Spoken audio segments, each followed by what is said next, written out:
প্রিয় শিক্ষার্থীরা, আসসালামু আলাইকুম। আশা করি তোমরা সবাই ভালো আছো। আজকে আমি তোমাদের সামনে আবারও একটি নতুন ভিডিও নিয়ে হাজির হয়েছি। আজকে আমি তোমাদেরকে শিক্ষা দেব কিভাবে কোন পার্সনের পর কোন অক্সিলিয়ারি ভার্বটা বসে। হ্যাঁ, তোমরা অনেকেই হয়তো বিভ্রান্তিতে পড়ো যে উইর পর হ্যাভ হবে না হ্যাজ হবে। হ্যাঁ, এটা তোমরা সবাই আর কি একটা দুশ্চিন্তা করো। তো সেইটা কোন পার্সনের পর কোন অক্সিলিয়ারি ভার্বটা হবে সেটা তোমরা আমার এই ভিডিওটা ফলো করলে অতি সহজে শিখতে পারবে। খেয়াল করো প্রিয় শিক্ষার্থীরা, যেমন ফার্স্ট পার্সন, তোমরা সবাই জানো যে ফার্স্ট পার্সন হচ্ছে আই, উই। তো আই হচ্ছে সিঙ্গুলার আর উই হচ্ছে প্লুরাল, আর সেকেন্ড পার্সন হচ্ছে ইউ। তারপর ফার্স্ট এবং সেকেন্ড পার্সন ছাড়া আর যে যত যে পার্সন আছে সেগুলো সব থার্ড পার্সন, অর্থাৎ ফার্স্ট এবং সেকেন্ড পার্সন ছাড়া আই, উই, ইউ ছাড়া আর যা আছে সব থার্ড পার্সন।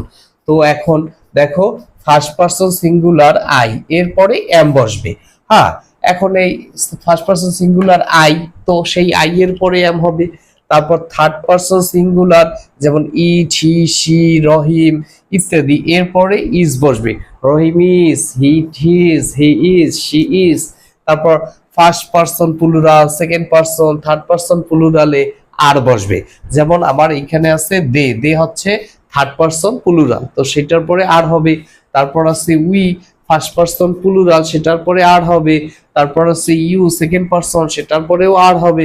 তারপর দেখো, first person, second person, third person প্লুরালে হ্যাভ বসবে। ফার্স্ট পার্সন আই, আই পর হ্যাভ হবে, উইর পর হ্যাভ হবে, ইউর পর হ্যাভ হবে, দের পর হ্যাভ হবে। এবং থার্ড পার্সন সিঙ্গুলারে হ্যাজ বসবে। থার্ড পার্সন সিঙ্গুলারে কি হ্যাজ বসবে। তারপর first person singular, third person সিঙ্গুলারে ওয়াজ বসবে।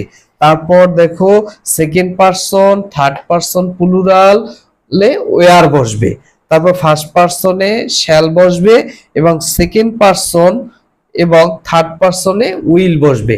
তো আশা করি তোমরা যদি এই আমার পার্সনের কোন পার্সনের পরে কোন অক্সিলিয়ারি ভার্বটা বসবে, অর্থাৎ কোন সাবজেক্টের পরে কোন অক্সিলিয়ারি ভার্বটা দিবা, এটা যদি আমার এই ভিডিওটা ফলো করো, তাহলে তুমি অতি সহজে, তোমার আর কোনো চিন্তা লাগবে না যে এটা আমার হয় কি হয় না, এই ডাউটটা তোমার থাকবে না।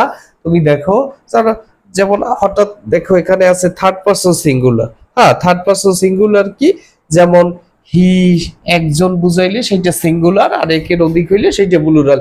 হি, শি, ইট এগুলো হচ্ছে সিঙ্গুলার। তো থার্ড পার্সন সিঙ্গুলারে হ্যাজ বসবে। হ্যাঁ, আর ফার্স্ট পার্সন, তারপর সেকেন্ড পার্সন, থার্ড পার্সন প্লুরালে হ্যাভ বসবে। তো এভাবে তুমি কোন সাবজেক্টের পর কোন অক্সিলিয়ারি ভার্ব বসবে তুমি শিখতে পারবে। তো আশা করি আমার এই ক্লাসটি যদি তোমাদের ভালো লাগে, আমি আরো নতুন নতুন ভিডিও সহজে তোমরা যদি ইংলিশ শিখতে পারো সেটা নিয়ে আসবো। তা তোমরা আমার এই চ্যানেলটি সাবস্ক্রাইব করবে এবং ফেসবুকে লাইক দিবে।